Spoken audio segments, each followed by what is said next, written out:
आइए हम सब प्रभु के वचन में आएंगे। हम सब नया नियम खोलेंगे। आइए हम सब खोलेंगे इब्रानियों का 11 अध्याय 33।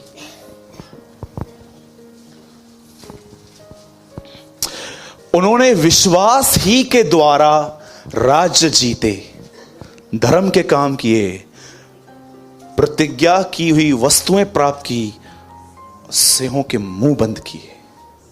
English, all of them had a great faith, and with that faith they defeated kingdoms. They did what was right, and God helped them in the way He promised. With their faith, some people closed the mouths of lions. आइए सब ध्यान दीजिए। आप सब जानते हैं आज fasting prayer का आखिरी और थर्ड डे है, और आज आपको पता है कि हमारा विषय था कि हम पवित्र आत्मा से परिपूर्ण हो जाएं, एंड सेकंड थिंग हम मेंटली स्ट्रांग बने। तो आज आखिरी दिन है और आज का विषय भी फेथ है, लेकिन फेथ से ज़्यादा आज जो चीज़ मैं आपको बताना चाहता हूं वो है right attitude. Listen very carefully, सब ध्यान दीजिए। बाइबल बताती है मूसा उन्हें मिस्र से निकाल ले आया। आप जानते हैं ना, परमेश्वर के लोग गुलामी में थे। प्रभु ने मूसा को यह काम सौंपा कि तू मेरे लोगों को निकाल के लेकर आ, और बाइबल बताती है मूसा उन्हें वहां से निकाल ले आया। पर आप जानते हैं जैसे वो वहां से निकाल के ले आया, वो एक जगह पे पहुंचे जिसका नाम था लाल समुंदर।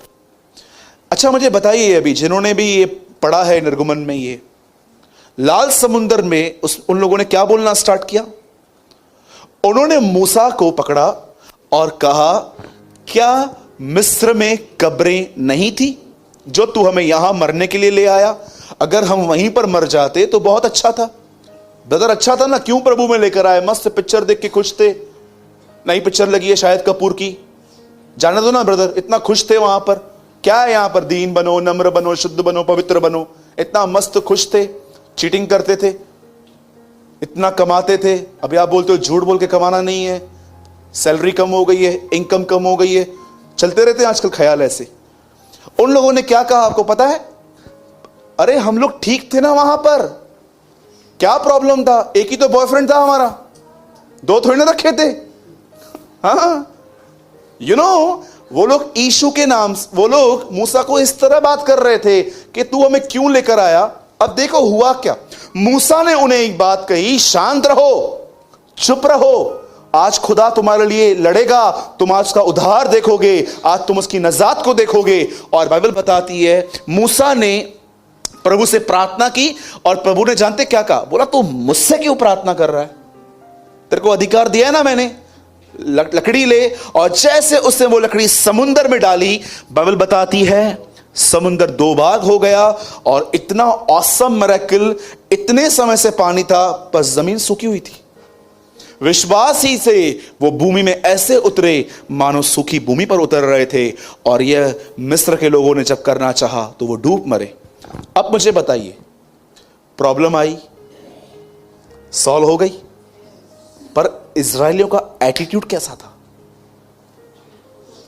आपके लाइफ में प्रॉब्लम आती है, चली भी जाती है, पर एटीट्यूड कैसा होता है?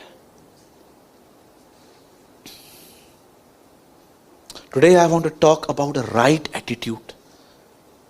क्यों बाइबल में लिखा गया है कि वो तुम्हें सामर्थ से अधिक परीक्षा में न पड़ने देगा?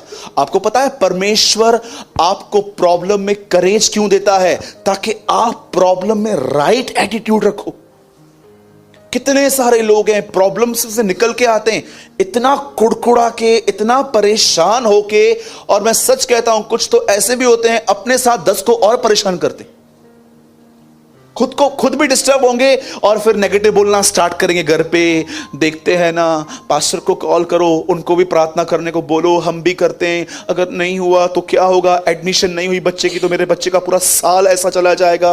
मैंने बहुतों को देखा है वो प्रॉब्लम में से बाहर आ जाते हैं, but with wrong and negative attitude. इजरायलियों को देखो, वो बिल्कुल ऐसे ही थे। अगर आज आप चाहते हो कि ब्रदर मैं एक राइट एटीट्यूड में बाहर आऊं प्रॉब्लम में से। अरे प्रॉब्लम किसके ऊपर नहीं आएगी?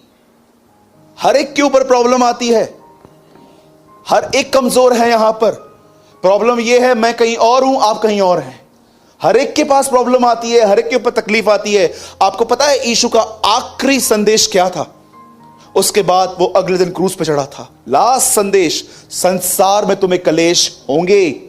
लास्ट मैसेज है ये बाइबल का, 1633 जॉन। उसके बाद आप देखो नेक्स्ट मोमेंट उसे प्रभु बोझ तोड़ा, अगले दिन वो अरेस्ट हुआ। यीशु कभी भी अपने लाइफ में यरूशलेम में पूरी रात नहीं रहा था। जिस रात वो वहां पर रहा उस रात वो अरेस्ट हुआ था। उस रात वो अरेस्ट हो गया।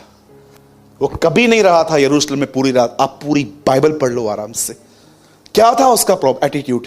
जब वो वहां पर आए, प्रार्थना करके वो उठा था, उसने क्या कहा? लोग उसको आके बोलते हैं यीशु नासरी कौन है? मैं हूं।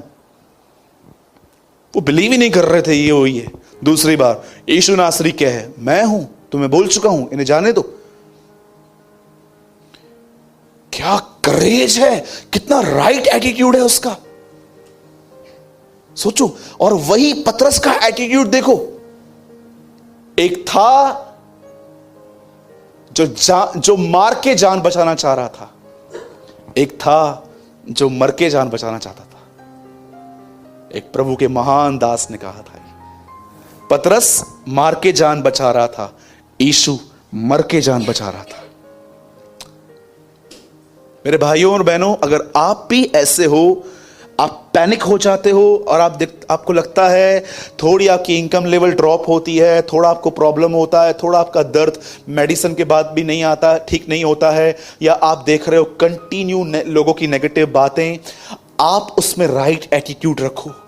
ये बहुत जरूरी और बहुत इंपॉर्टेंट है। अब थोड़ा ध्यान दीजिए, ये कैसे आता है, अब वो मैं आपको एक्सप्लेन करना चाहता हूं, ताकि देखिए आप जब तक जिंदा हैं प्रॉब्लम तो आएगी। अच्छा सुनिए, कितने लोग हैं यहां पर जिसको प्रभु ने ये कहा ये आखिरी प्रॉब्लम है, इसके बाद कभी नहीं आएगी? आइए, मुझे आपके साथ संगति करनी है। आइए भाइयों में से चेतन भाई, आप हंस रहे हैं। आइए, कोई यहां पर है? आइए दिनेश, मयूर, पंकु, कोई है यहां पर जिसको प्रभु ने कहा ये अंतिम प्रॉब्लम है, उसके बाद तू सारी जिंदगी आईपीएल देखते रहना, आराम से मस्त मजामा लाइफ? कोई भी नहीं है? बोलो अपने बाजू वाले को, तकलीफ तो आती रहेगी। हाँ, देखो मैं वर्ड सही प्रोनाउंस कर रहा हूं क्या? जरा पकड़ दो मुझे। यीशु ने मत्ती 5, 6, 7 प्रचार किया, उसके बाद कहा मूर्ख है वो व्यक्ति जिसने अपना घर रेत पे बनाया, आंधी आई, तूफान आया, लहरें लगी और वो घर गिर गया। पर बुद्धिमान है वो व्यक्ति जिसने अपना घर चट्टान पर बनाया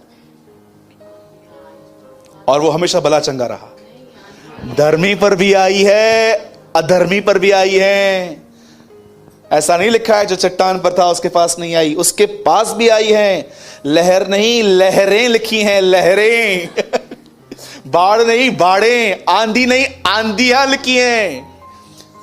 ब्रदर, कितना संडे मॉर्निंग कितने गुड न्यूज देते रहते हो आप। हम यहां सुनने आते हैं कि आज हमारे काम हो जाएंगे और आप बोलते हो संकट आएगा। आपको पता है चाइना में क्रिश्चियंस इतने स्ट्रांग क्यों हैं? कि वहां पर आज के मसीहों की तरह यह प्रचार नहीं होता है कि ये मिलेगा वो मिलेगा। वो लोग प्रचार करने के बाद बोलते हैं परीक्षाओं के लिए तैयार रहो।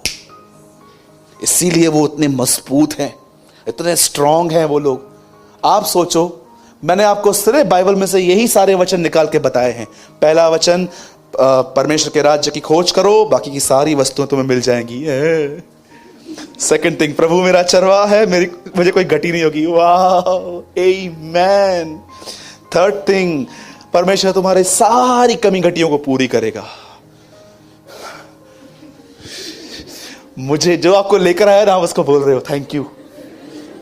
तू मुझे हमेशा 10 बजे उठाया कर, मैं सोया भी रहूंगा तो भी मैं आऊंगा। और लास्ट में मैं आपको कहूं ये कुछ नहीं मिलेगा, सिर्फ यीशु मिलेगा। आपको पता है, सोचो मैं आपको सिर्फ ब्लेसिंग ब्लेसिंग ब्लेसिंग मिल रहा हूं और आप इस दरवाजे से बाहर जा रहे हो और कोई आपको बोलता है अंदर क्या हो रहा था? वो हमारा चर्च है। आप चर्च जाते हो? हाँ। और आपको वहां पर पिंच हुआ, यार ऐसे कैसे बोल रहे हैं। अरे मूर्ख, कलीसिया को सिखा, जब तुम उसके पास आओगे तुम सताए जाओगे, तुम आओगे तुम्हारा नाम खराब होगा, लेकिन मैं तुमसे कहना चाहता हूं स्वर्ग में तुम्हारे लिए बड़ा प्रतिफल है। It's a big reward. ये समय है हम सच्चाई बताएं, न कि मैनिपुलेशन करें, न कि गिमिक्स प्रीच करें हम लोग। अब ध्यान दीजिए, जितने भी लोग चाहते हैं ब्रदर मुझे प्रॉब्लम में राइट एटीट्यूड रखना है, now listen very carefully. Bible ऐसा बताती है, यीशु मसीह से लगभग 1200 साल पहले की बात है ये, उसके पृथ्वी के आने से पहले। बाइबल ऐसा बताती है, एक व्यक्ति था, उसका नाम था यिर्मयाह, और वो ही एक आखिरी नबी था जिसने इज़राइल को यह बताया था कि अगर उन्होंने अब पश्चाताप नहीं किया तो परमेश्वर उन्हें वापस गुलामी में भेज देगा। आप पढ़ सकते हैं, वचन कहता है यिर्मयाह ने उनके सामने ये भविष्यवाणी की थी कि अगर अब तुम पश्चाताप नहीं करोगे, अपना मन नहीं फिराओगे, तो खुदा तुम्हें बंदुआई में ले जाएगा। और उसने कहा था, देखो एक गवर्नमेंट रेस की है प्रभु ने नबूकदनेस्सर की तुम्हें पकड़ने के लिए। इस्राएलियों ने यह बात भी नहीं सुनी, उनका मन बड़ा कठोर था। वो प्रभु के पास सिर्फ तब आते थे जब वो प्रॉब्लम में होते थे। आपको पता है उसके बाद क्या हुआ? आखिर उन लोगों ने मन नहीं फिराया, उन्होंने पश्चाताप नहीं किया, और वचन ऐसा कहता है कि आखिर प्रभु ने उनको उस राजा के हाथ में कर दिया। 70,000 यहूदी, 70,000 जूस बाइबल बताती है बंद के वो उन्हें ले गया। उन 70,000 लोगों में एक 4 लोग ऐसे भी थे जो अपराइट थे, प्रभु के साथ जीते थे, शद्रक, मेशक, अबेदनगो, दानियल। ये 4 लोग वहां पर चले गए, और बाइबल ऐसा बताती है एक समय आया इन चारों लोगों को वहां पर गवर्नमेंट जॉब मिल गई। राजा के सामने उसके दरबार में खड़े रहने का उनको मौका मिला, और दानियल भी उनमें से था। और दानियल अपने काम में बहुत अपराइट था। वो अपने जॉब में वो आज के मसीहों की तरह झूठ बोलकर कलाकारी में सेल्समैनी करके नहीं कमाता था, जैसे आजकल बहुत लोग सेल्समैनी करते हैं, लाइफ बॉय को लक्स बता के बेचते हैं। बहुत सारी जो कलाकारी होती है ना आजकल, वो उनमें से नहीं थी। क्योंकि क्या है, आज के मसीहों को प्रॉब्लम ये है, उन्हें लगता है अगर मैं ये नहीं करूंगा तो लोग मुझसे नहीं लेंगे। पर उन दिनों में विश्वास था, अगर अनुग्रह नहीं होगा तो नहीं मिलेगा। हमेशा इस बात को याद रखिएगा। सुनिए, पतरस को मछलियां किसने दी?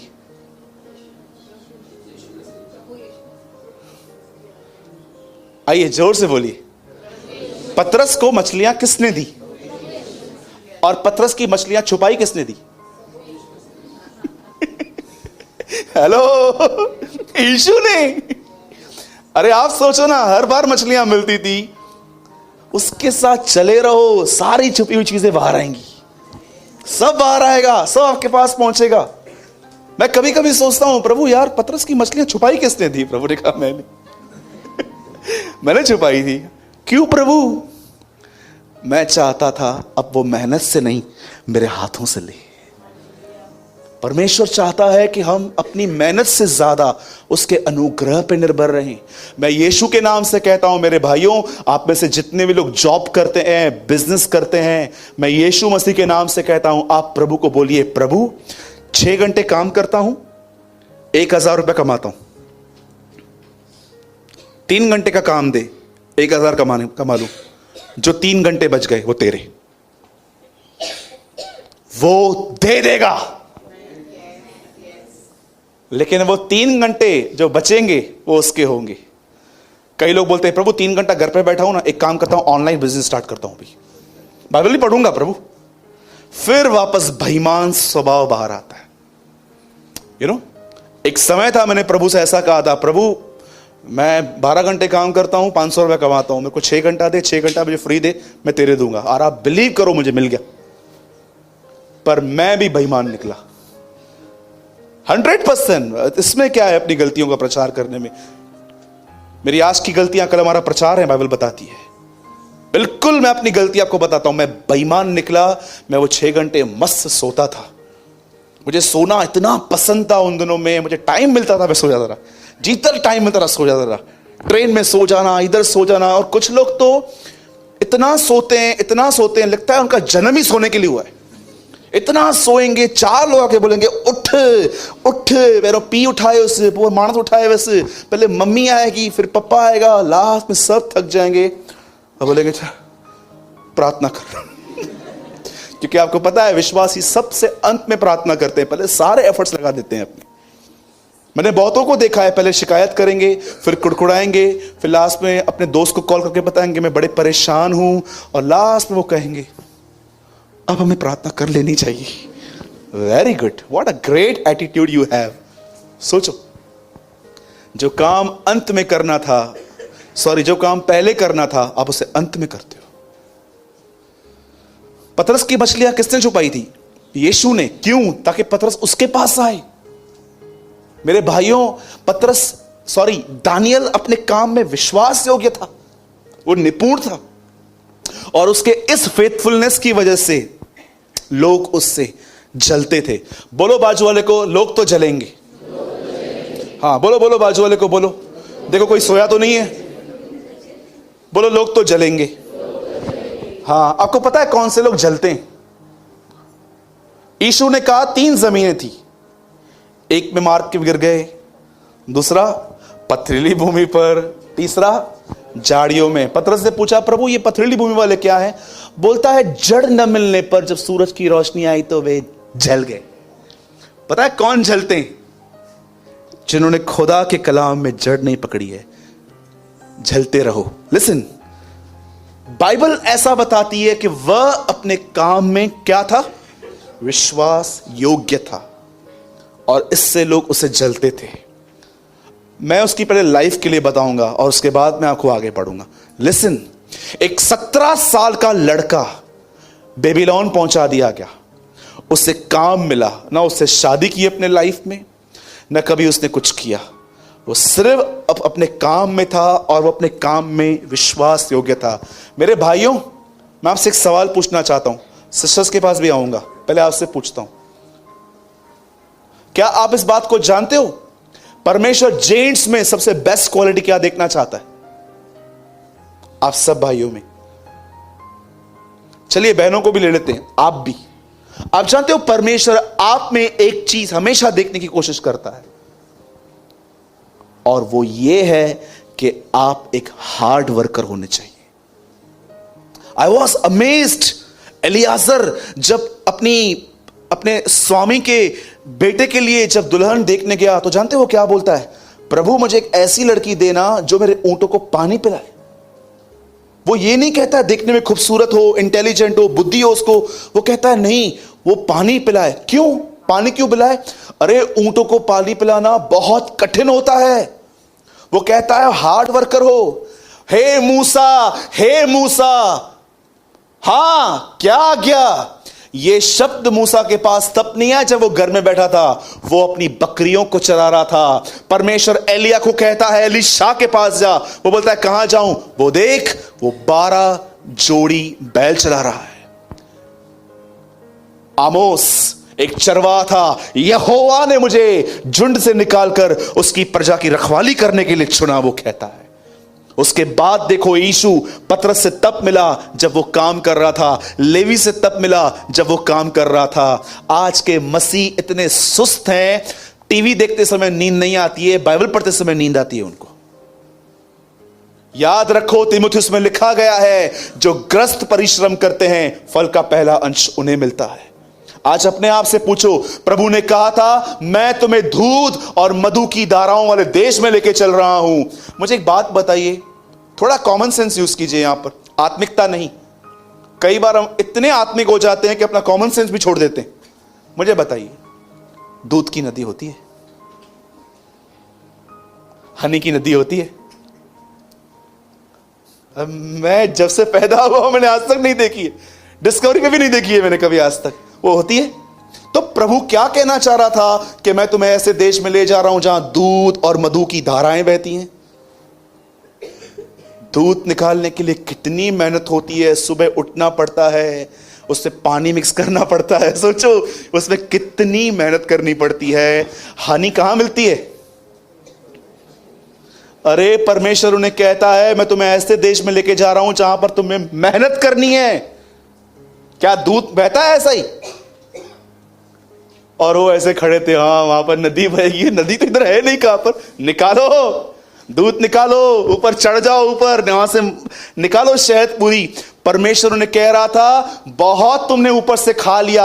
आपको पता है जिस समय वो कनान में पहुंचे मन्ना गिरना बंद हो गया था, और लिखा है वो उसके बाद उन्होंने वो रोटी कभी नहीं देखी थी आसमान से गिरते हुए।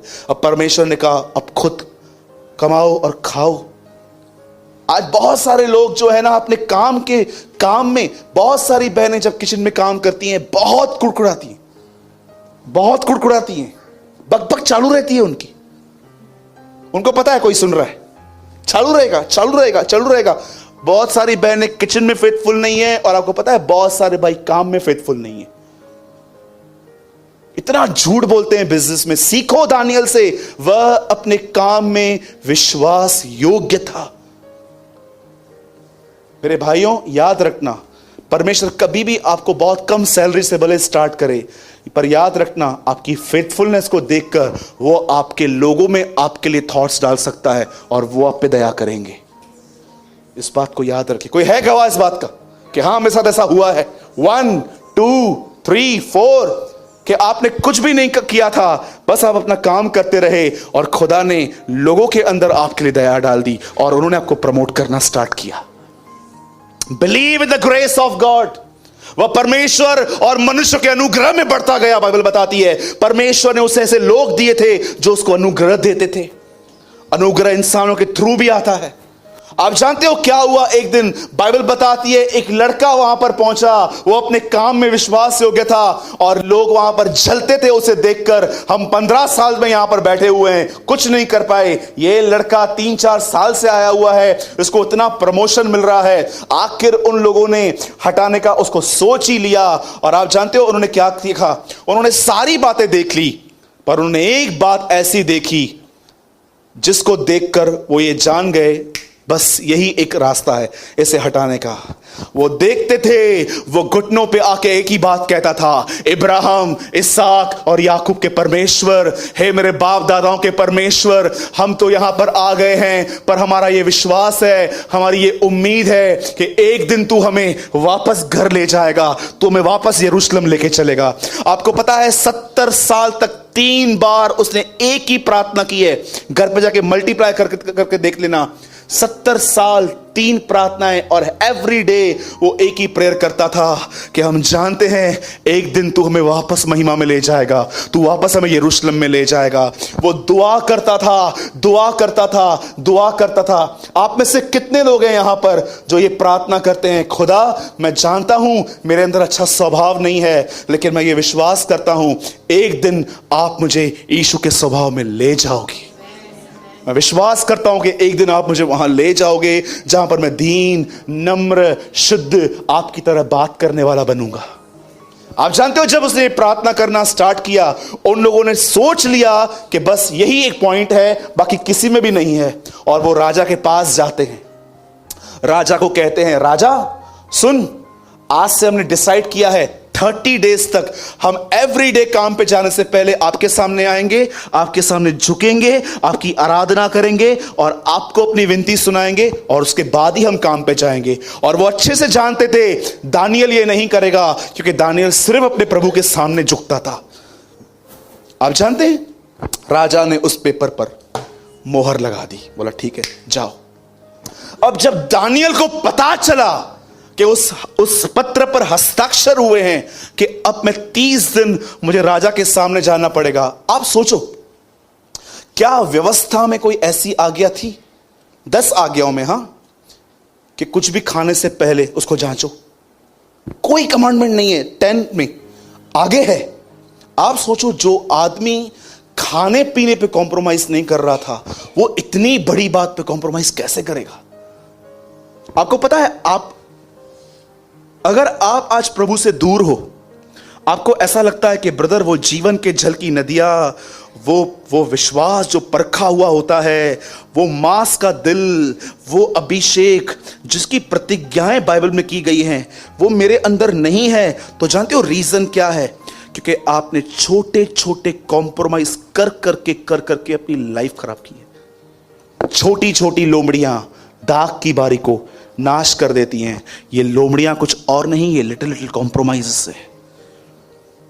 जिसने थोड़ा भी कॉम्प्रोमाइज नहीं किया, आप देखो उनकी ग्रोथ आज बहुत अच्छी है। लेकिन आज थोड़ा एक जगह पे लिखा है, थोड़ी सी नींद फिर झपकी और देख तेरा कंगालपन डाकू के नाई आ रहा है। Little little compromise. 5 मिनट कैसे हम लोग जब उठते हैं नींद से और हम लोग को पता है हमको 11 बजे निकलना है, और जैसे नींद खुल गई 8:30, 2.5 घंटा और पड़ा है, सो जा। कितनी खुशी होती है, नींद में खुशी होती है, 2.5 घंटा पड़ा हुआ है, वापस सो जा। लिटिल लिटिल कॉम्प्रोमाइज आपकी लाइफ को, स्पिरिचुअल लाइफ को खत्म कर देते हैं। मैं जानता हूं ये चीजें बहुत लोग सीरियसली नहीं लेते हैं, पर कोई बात नहीं, एक दिन आएगा जिस दिन आपको ये बात समझ में आएगी कि ये सब क्या होता है। क्योंकि आपका कोई लक्ष्य नहीं है, फिलहाल आप इमेच्योर गाय हो, चलता है, सब चलता है। लेकिन जिस दिन आप एक लक्ष्य बनाओगे ना, हर चीज आपसे हिसाब मांगेगी। आप जानते हैं जब दानियल को पता चला कि उस लेटर पे हस्ताक्षर हुए हैं, उसके बाद क्या हुआ? मैं चाहता हूं रियल मैसेज अब स्टार्ट हो रहा है। बहुत जरूरी होता है बैकग्राउंड को समझाना। अब तक मैं वही समझा रहा था। नाउ लिसन वेरी केयरफुली, अब ध्यान दीजिए। जब दानियल को पता चला तो जानते वो क्या हुआ? वो राजा के सामने नहीं गया हाथ पैर जोड़ने के लिए, मुझे माफ कर दो, मैं ये नहीं कर पाऊंगा, आप मुझे छोड़ दो। वो किसी के पास भी नहीं गया। बाइबल बताती है वो एक फर्स्ट फ्लोर पे रहता था, पहले माले पे। वो उसकी कोठरी में गया, उसकी दीवारें जो थी वो यरूशलेम की ओर थी, उसे खिड़कियां खोली और वो दुआ करना स्टार्ट करता है, हे परमेश्वर, हे पिता। वो दुआ करना स्टार्ट करता है और उसकी दुआ के बीच में ही वो अरेस्ट होता है। जैसे यीशु गसमनी में अरेस्ट हुआ था, वो वहां पर अरेस्ट हुआ। लोग उसको राजा के सामने ले गए और राजा को कहते हैं, राजा ये देख, ये तेरी आज्ञा को तोड़ रहा था, अब क्या करें इसके साथ? कोई भी व्यवस्था बदली नहीं जाती थी उन दिनों में। उन्होंने कहा ठीक है, जो नहीं मानते उनको सिंहों की मान में फेंक दो। अब सुनो, आप पूरी बाइबल आराम से पढ़ लेना, आज आपका होमवर्क है ये। आज संडे है, आज आपका होमवर्क है दानियल चैप्टर 6। आप घर पे जाके आराम से पढ़ना। जब दानियल को वो शेरों की मान में लेके जा रहे थे, मुझे एक जगह बताना जहां पर दानियल ने उनको गिड़गिड़ा कर उनसे दया मांगी। नेवर। क्या एटीट्यूड था उस परमेश्वर के दास का। उसको बांध के लेके जा रहे थे, वो किसी को नहीं देख रहा था, ना उनको ऑफिसर्स को देख रहा था, मेरी सैलरी बहुत है, थोड़ा बहुत मैं तुम्हें दे दूंगा, मुझे छोड़ दो। ना वो किसी और को देख रहा था, एक बार राजा के पास लेके चलो सिफारिश करने के लिए। ही नेवर, उसने ऐसा कुछ नहीं किया। वो चुपचाप से वहां चल रहा था और जैसे वो सिंहों की मान में गया, वहां पर पत्थर लगा दिया गया, वो उसको बंद कर दिया गया। और उस रात वो अमेजिंग थिंग, उसके शत्रु ने उसके लिए उपवास किया। आपको पता है, राजा ने पूरी रात उसके लिए फास्टिंग की। खुदा, ये आदमी नहीं मरना चाहिए। वो समय आ रहा है, याद रखना, कुछ लोग तुम्हारे लिए भी उपवास करेंगे कि तुम मसीह जिंदगी जी सको। प्रभु के अनुग्रह से हमारी कलीसिया में 4 लोग हैं ऐसे जो लोगों के लिए छुप छुप के उपवास करते हैं। मैं उनको हमेशा कहता हूं, सामने मत आना, आज इसके लिए उपवास करो, ये प्रॉब्लम में है, आज इसके लिए उपवास करो। परमेश्वर तैयार करता है ऐसे लोगों को। वो सारी रात भूख में बैठा था। अगले दिन वो उसकी हड्डियों को देखने के लिए जब वहां पर गया और ऊपर से कहता है, दानियल, हे दानियल, हे परम प्रधान परमेश्वर के दास, क्या तेरा परमेश्वर जिसकी तू उपासना करता है वो तुझे बचा सका? और अंदर से आवाज आई, दानियल ने कहा, मेरा परमेश्वर जिसकी मैं उपासना करता हूं, you know what he said, मेरा परमेश्वर जिसकी मैं आराधना करता हूं, उसने तेरे शेरों का मुंह बंद करके रखा है और वो मुझे छू नहीं सकते। कैसे बचा दानियल? बिलाम गधे पे बैठा था, चल नहीं रहा था उसका गधा, शुक्र के बोलता है, अरे चलना आगे। अबोल गधी, पतरस कहता है उसके विषय में, वो अबोल गधी थी, बोलना नहीं जानती थी, अबोल थी वो टर्न होके बोलती है इतने साल तू मुझ पे सवारी करता आया है, कभी मैंने तुझे रोका है? देख सामने कौन खड़ा है, तू तो स्पिरिचुअली ब्लाइंड है पर मुझे दिख रहा है कौन खड़ा है। बोलते एक स्वर्गदूत खड़ा है। समटाइम्स खुदा ने जानवरों की आंखें खोली थी रियल वर्ल्ड देखने के लिए।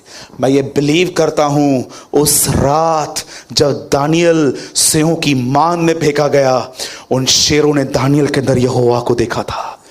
हो, he is a servant of the living God, इसको कौन टच करेगा? और जब वो वहां से निकाला गया, आ गए आज तक वाले इंटरव्यू लेने के लिए। लिखा है उन्होंने किसी भी हानि का चिन्ह नहीं पाया, कुछ भी नहीं हुआ था, ना एक दांत लगा हुआ था, ना उसका टीथ टूटा हुआ था, ना उसको कहां पर जबड़ा, कुछ भी नहीं था। उससे एक बात पूछी गई, ये आपके साथ कैसे हुआ? वो एक ही चीज कहता है, यह इसीलिए हुआ क्योंकि मैं अपने खुदा की नजर में विश्वास योग्य था। I am faithful toward my God. अब मैं आपसे एक सवाल पूछता हूं, सूरज भाई ये मिरेकल हम बहुत बार सुन चुके हैं, आपने कहा राइट एटीट्यूड। मैं सिर्फ एक चीज आपको बताना चाहता हूं, जानते हो किस चीज ने उसे भय रहित कर दिया था? किस चीज ने उसके अंदर से डर निकाल दिया था? किस चीज ने उसके अंदर एक ख्याल नहीं दिया कि तू मरेगा? वो चलता जा रहा था। दानियल बहुत अच्छे से जानता था कि 3-4 दिन पहले क्या हुआ था। उसके 3 दोस्त आग में गए थे। वो जानता था कि खुदा ने उनको वहां निकाला था। वो जानता था वही खुदा मेरे साथ है। He know the same God is with me। आपको पता है दानियल क्यों बचा था? दानियल जानता था 4-5 दिन पहले क्या हुआ था। मेरे भाइयों और बहनों, इस बात को याद रखना, तुम्हें भविष्य पता नहीं है लेकिन तुम्हें पास्ट पता है कि खुदा ने क्या किया है। बहुत सारे जो लोग हैं ना, वो इतना फ्यूचर में इन्वॉल्व हो गए हैं, मेरा क्या होगा, मेरी शादी का क्या होगा, मुझे घर मिलेगा नहीं मिलेगा। लेकिन कितने लोग हैं जो पास में जाके देखते हैं कि इब्राहिम 100 साल का था, खुदा ने उसे बच्चा दिया। इस्राएली लाल समुद्र के यहां खड़े थे, वो 2 भाग हो गया। एलिया ने ऊपर से अग्नि गिराई थी, दानियल को सिंहों की मांस से निकाला गया, शद्रक मेशक को आग के भट्ठे से निकाला गया, और इसहाक ने बंजर जमीन में जोता बोया था, उसे आशीष मिली थी, उसे 15 साल की उम्र दी गई। आज बहुत सारे जो लोग हैं वो ये जानना चाहते कि क्या होगा, पर वो ये नहीं जानते कि क्या हुआ था।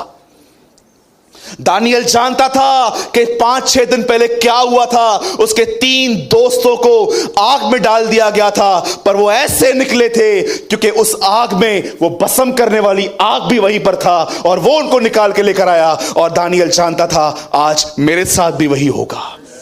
आज बहुत सारे जो लोग हैं ना, मैं आपको बता रहा हूं आप डिस्टर्ब क्यों हैं। जानते हो क्यों?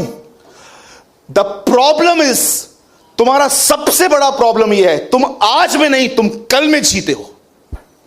That is your biggest problem. Yeshu ने कहा मसीह जीवन एक दिन का जीवन है, 10-15 साल का नहीं। आज के लिए आज की रोटी, आज के लिए आज का अनुग्रह, आज उद्धार का दिन है। कल की चिंता मत करो, आज के लिए आज का दुख बहुत है। अगर आप ये जानना चाहते हो मसीह जीवन कितना लंबा है, मैं बताता हूं, वो एक दिन का जीवन है। तुम नहीं जानते कल क्या होगा। You know what is your problem? तुम आज में नहीं, तुम कल में जीते हो। यीशु ने कहा आज के लिए आज का दुख बहुत है। आप सोचो क्यों आपकी लाइफ वरीड है। यीशु के नाम से कहता हूं, जो व्यक्ति आज में नहीं वो कल में जिएगा, वो परेशान रहेगा। कल मेरा क्या होगा, मेरे बच्चे का एडमिशन नहीं हुआ तो क्या होगा, कल रेंट भरनी है, क्या होगा क्या होगा क्या होगा। आपको पता है परमेश्वर के महान संतों ने फ्यूचर नहीं पास्ट देखा था कि क्या हुआ था। इसीलिए परमेश्वर ने बहुत आपको क्यों बाइबल दी है प्रभु ने, ताकि तुम देखो क्या हुआ था। 100 साल का था इब्राहिम, सारा 90 साल की थी, बच्चा पैदा करने की ताकत नहीं थी। खुदा ने उसे बेटा दिया। इसहाक आया, इसहाक को देखो, बंजर जमीन में उसने बीज बोए, वहां पर फल दिया। फिर याकूब आया, चोर व्यक्ति था, खुदा ने उसे बदलकर एक सुंदर याकूब के एक इज़राइल बना दिया। उसके बाद मूसा आया, लाल समुद्र को दो भाग किया। उसके बाद यहोशू आया, शहर पना गिरा दी। यशाया नबी आया, वो प्रोफेसी करता था। आप आराम से देखो, क्या ब्यूटीफुल पास्ट है हमारा। शैतान ने आपको वो नहीं दिखाया है, सिर्फ आपको यही दिखाया है, तू गुस्से वाला है, तू घमंडी है, तू कभी बढ़ नहीं सकता, तू ये नहीं कर सकता, तू वो नहीं कर सकता। कितना लोगों ने होल्ड करके रखा है पास्ट को अपने, मैं ऐसा हूं, मैं ऐसा हूं। कितने लोग बाइबल के पास्ट को देखते हैं। अगर तुम्हें मेंटली स्ट्रांग होना है, यहां पर मजबूत होना है, प्रॉब्लम सामने खड़ी है और तुम चाहते हो वो प्रॉब्लम यहां तक ना आए, तो तुम्हें जानना है क्या हुआ था। दानियल अच्छे से जानता था कि क्या हुआ था। उसके 3 दोस्त आग में गए थे। आपको पता है उस आग में क्या हुआ था? हैरान हो जाओगे सुन के। शद्रक, मेशक, अबेदनगो जब आग के भट्ठे में गए थे, आपको पता है कोई चीज नहीं जली थी उनकी, ना उनका कोट, ना उनके मोजे, ना उनके पैंट्स। सिर्फ एक चीज उस आग में जल के खत्म हो गई थी, रस्सियां। Read it. वो कहता है, मैं क्या देख रहा हूं, इन लड़कों को हमने बांध के फेंका था, लेकिन अब ये चल रहे हैं। हो, ये चल कैसे रहे हैं? क्या आप कभी सोच सकते हो परमेश्वर ने क्या काम किया? उस आग ने से उनकी रस्सियां जलाई थी। लिखा है इजरायलियों की कभी चप्पलें नहीं घसी थी। कितनी बड़ी बात है, पैर बड़ा हो रहा था, चप्पल की साइज बड़ी हो रही थी। Wow, amazing. आज मैं आपसे पूछना चाहता हूं, जो भी लोग यहां पर सफर करते हैं, सारा दिन सोचते रहते हैं, सोचते रहते हैं, फिर आपका बदन हैवी हो जाता है, माइंड हैवी हो जाता है, फिर आप अपने मूड के वश में आ जाते हो। यू नो आपका प्रॉब्लम क्या है? आपका फोकस गलत चीजों पर चला गया है। क्या राइट एटीट्यूड था, वो ऐसा बोल के नहीं, मेरे को छोड़ दो ना, मेरे को छोड़ दो ना, मेरे को छोड़ दो ना, मेरे को छोड़ दो ना। वो इस एटीट्यूड में नहीं, वो करेज में निकला। अगर आप चाहते हो प्रॉब्लम के अंदर एक राइट एटीट्यूड, मैं आपको बताना चाहता हूं, आपको यह जानने की जरूरत है कि क्या हुआ था, क्या हुआ था।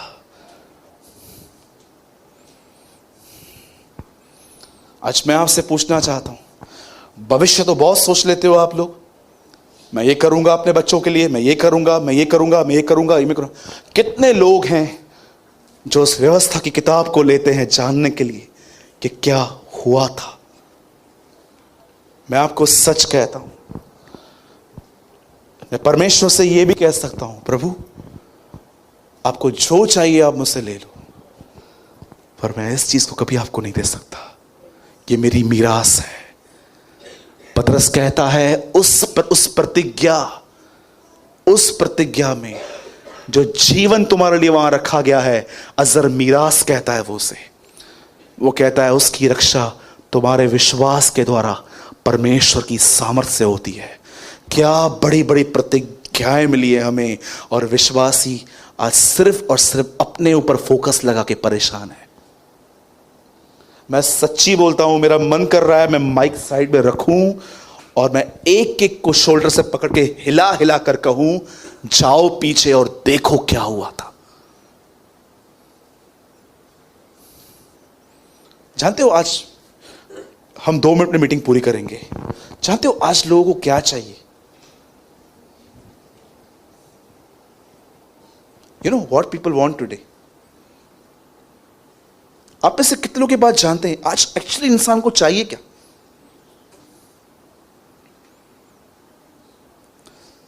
सिर्फ एक ही चीज, सब ठीक हो जाए, सब चीजें ठीक हो जाए। पर आपको पता है परमेश्वर क्या करने की कोशिश करता है? कि आपके अंदर सब कुछ ठीक हो जाए, आपके अंदर एक चेंजेस आए।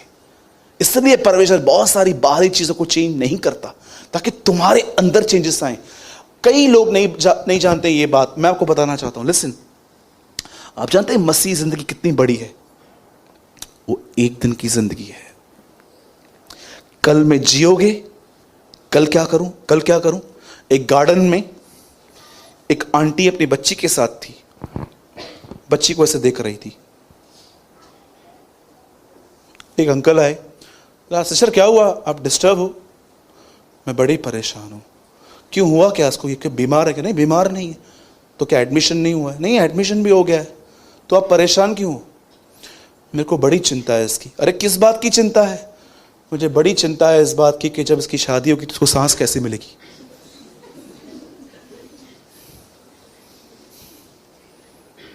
$2020 में वही करे, 2026 चिंता ही करे। 2020 में बैठ के किसकी चिंता है। एक प्रैक्टिकल थिंग मैं आपको करके दिखाता हूं। पका जी जरा, कम फास्ट।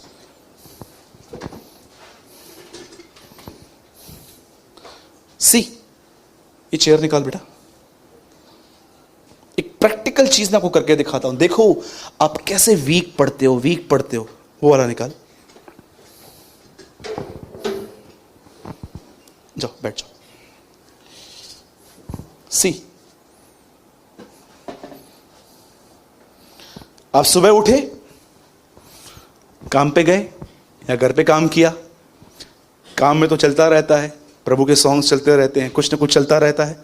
उस टाइम पे आप बिजी रहते हो। बहुत लोग तो गाने में भी नहीं रहते, कहीं और ही रहते हैं। यू नो क्या होता है, ये देखिए। आप जब बैठते हो,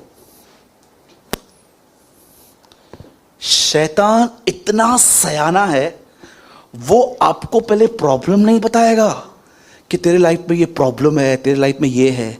पहले पहले वो आपके अंदर हल्के हल्के ख्याल देगा, ये काम बाकी है, ये काम बाकी है, ये काम बाकी है, ये काम बाकी है, उठकर। और जैसे आप उसको करना स्टार्ट करोगे, फिर वो आहिस्ते आहिस्ते आपको ख्याल देगा, क्या हुआ है प्रार्थना पे जाके। इतना दूर से तुम लोग जाते हो, हुआ क्या है, देखो मसीह में आने के बाद क्या हुआ है तुम्हारा। अब ये ख्याल देगा, उसके बाद फिर तीसरा ख्याल देगा, प्रार्थना बाद में करना, पहले काम कर, ओके। उसके बाद और ख्याल देगा, तेरा पास कितना गंदा है, 4 लोगों को पता चल गया है, तेरा कोई नाम नहीं है अभी।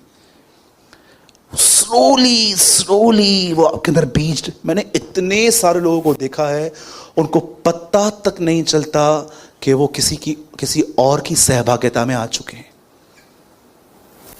सोचो, यहूदा इस्करियोती यीशु मसीह के कलाम सुनता था, और एक दिन वो वहां पर बैठे बैठे देखता था लोग इतने पैसे डाल के जा रहे थे। वो वचन सुनता था, लेकिन ख्याल क्या होता था, पैसा पैसा पैसा। अच्छे अच्छे विश्वासी कैसे थॉट्स उनके बदल जाते हैं, उन्हें पता तक नहीं चलता, पता तक नहीं चलता। विचार विचार विचार विचार आके आप स्लोली स्लोली मेंटली आप वीक होना स्टार्ट होते हो। उसके बाद आप देखो आपके लाइफ में कोई करेज नहीं रहती है। मेरे को मैं आपको सच कहता हूं, ट्रस्ट मी, आप में से बहुत सारे लोग आज भी अनाथों की तरह जिंदगी जीते हैं। ऐसा दिखाते हैं कि उनका कोई बाप ही नहीं है, जबकि यीशु ने कहा मैं पिता से प्रार्थना करूंगा, वो तुम्हें पवित्र आत्मा देगा। प्रभु ये पवित्र आत्मा मेरे अंदर क्या करेगा। जब वो आएगा, वो इसलिए आएगा क्योंकि तुम अनाथ नहीं हो। आपको पता है जो आदमी पवित्र आत्मा से भरा हुआ रहता है, आइए सब यहां देखिए, आप जानते हो जो आदमी पवित्र आत्मा से भरा हुआ रहता है उसमें एक साइन होती है, याद रखिएगा, he never feel insecure at any time। वो कभी अपने आप को अकेला फील नहीं करता है।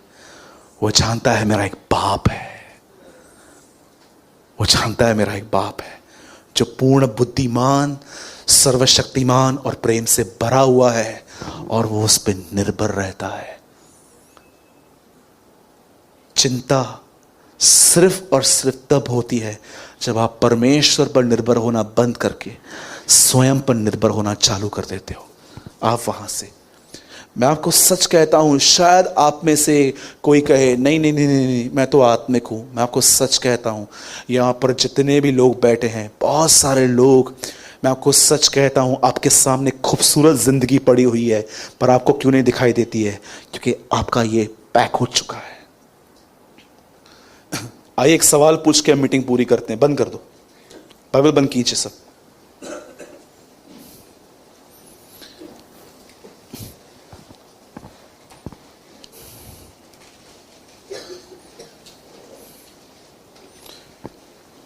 इब्राहिम ने किसको घर से निकाल दिया था?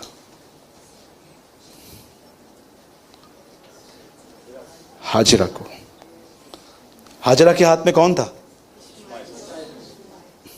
घर से निकाल दिया। क्या ढूंढ रही थी वो? पानी। पानी दिख रहा था उसको? क्यों? स्वर्गदूत आके बोलता है, वो देख सामने कुआं। स्वर्गदूत ने दिखाया, उसे क्यों नहीं दिखा? वो डिस्टर्ब थी। कभी आपने ऐसी स्टोरी सुनी है? बचपन में एक अंकल थे, पूरे घर में चश्मा ढूंढ रहे थे, चश्मा ऊपर ही पड़ा था। डेरू, बहुत सारे रास्ते आपके सामने हैं, थोड़ा कुछ और, कभी 15-20 मिनट अपनी रूटीन लाइफ से बाहर आओ, कुछ और सोचो, आपको पता चल जाएगा कि आपको कहाँ रहना है और आप कहाँ रह रहे हो। एक लास्ट स्टेटमेंट बता के मैं इस मीटिंग को ओवर कर रहा हूं। This is a line of brother Smith Wigglesworth. The word of God will bring you into a wonderful place of rest in faith. परमेश्वर का कलाम तुम्हें एक ही जगह पे लेके जाना चाहता है, जहां पर तुम विश्वास से आराम में जियो। The word of God will bring you into a wonderful place of rest in faith. लिखा है पुराने नियम के अंदर ये कलाम कि तुम्हारे लिए सबत का विश्राम अब भी बाकी है। उसके ठीक नीचे लिखा गया है, प्रभु का वचन जीवित दो-धारी तलवार का है। क्यों उसके नीचे वचन के लिए लिखा गया है? वचन के द्वारा ही आप उसके रेस्ट में आते हो। आइए, ये समय है, आज फास्टिंग और प्रेयर का 3rd डे है। मैं चाहता हूं कि आज हम कुछ प्रोक्लेम करें। मैं चाहता हूं आज हम यहां से कुछ करेज ले जाएं। मैं यीशु मसीह के नाम से कहता हूं, अगर आपके पास फाइनेंशियल प्रॉब्लम है तो आज इस बात को जानो कि परमेश्वर कभी नहीं चाहता कि आप किसके सामने हाथ फैलाओ। वो आने वाले समय में अपने महिमा के धन के अनुसार तुम्हारी सारी कमी घटियां पूरी करेगा। अगर आपके बच्चों को एजुकेशन नहीं है, यीशु मसीह के नाम से कहता हूं, बी करेजियस, बहुत जल्द खुदा उनकी राइट प्लेस पे एडमिशन करवाएगा। और मैं आपको यीशु के नाम से कहता हूं, सुनिए, जब आप परमेश्वर का वचन पढ़ते हैं ना, याद रखिए, विश्वास रखिए कि ये मेरे लिए है, और यही चीज आपको माइंड में रेस्ट दे सकती है। देखी हुई बातों पर नहीं, पर उन बातों पर विश्वास करो जो दिखाई नहीं देती है। बोलो यीशु मसीह की। लास्ट क्वेश्चन पूछना चाहता हूं, दानियल का एटीट्यूड इतना पॉजिटिव क्यों था?